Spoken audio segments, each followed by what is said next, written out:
بسم اللہ الرحمن الرحیم۔ السلام علیکم ورحمۃ اللہ وبرکاتہ۔ اسلام زندہ باد۔ آمین کے پیارے بہن بھائیوں، اللہ سے دعا ہے اللہ آپ کو صحت و سلامتی والی لمبی زندگی عطا فرمائے۔ اللہ پاک آپ کو کبھی کسی کا محتاج نہ بنائے، آمین۔ حضرت محمد صلی اللہ علیہ وآلہ وسلم نے فرمایا، جو حق پر ہونے کے باوجود جھگڑا نہیں کرتا، میں اس کے لیے اعلیٰ جنت میں گھر کا ضامن ہوں۔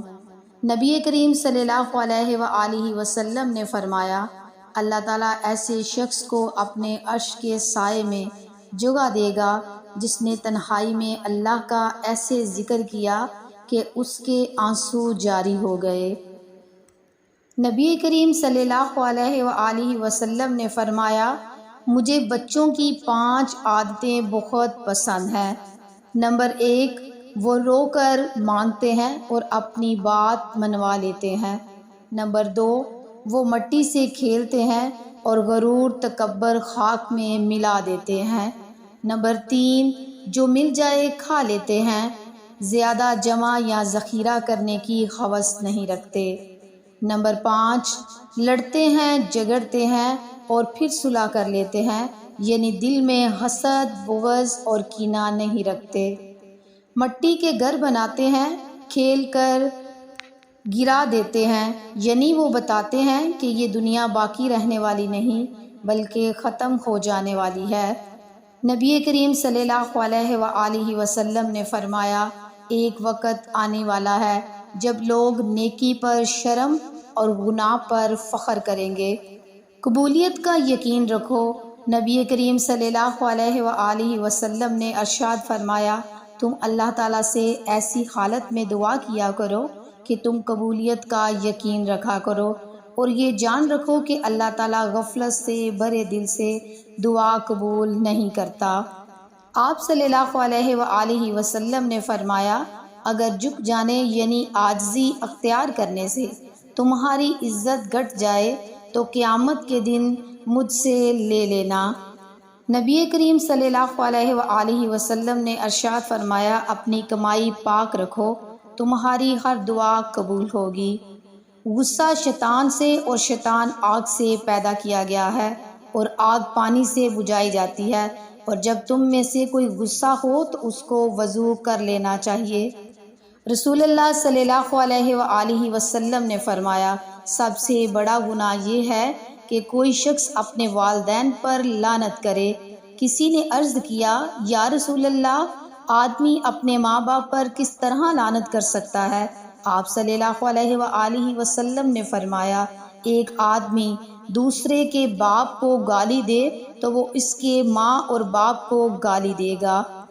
نبی کریم صلی اللہ علیہ وآلہ وسلم نے فرمایا، جس شخص کو یہ پسند ہو کہ اس کی عمر دراز ہو اور اس کے رزق میں اضافہ ہو تو اسے چاہیے کہ وہ اپنے والدین کے ساتھ نیک سلوک کرے اور ان پر صلہ رحمی کرے۔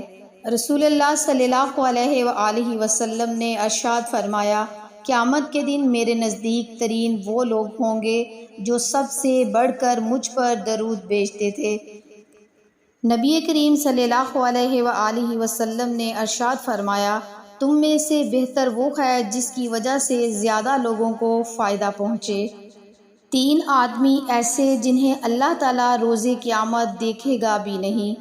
نمبر 1، والدین کا نافرمان۔ نمبر 2، مستقل شراب پینے والا۔ نمبر 3، احسان جتلانے والا۔ آپ صلی اللہ علیہ وآلہ وسلم نے فرمایا، 3 آدمیوں کی دعا رد نہیں کی جاتی، عادل حکمران، روزہ دار حتیٰ کہ روزہ افطار کر لے، اور مظلوم۔ نبی کریم صلی اللہ علیہ وآلہ وسلم نے فرمایا، کھانے کا گرا ہوا ٹکڑا دسترخوان سے اٹھا کر کھانا اولاد میں خوبصورتی، رزق میں برکت اور تکبر ختم کرتا ہے۔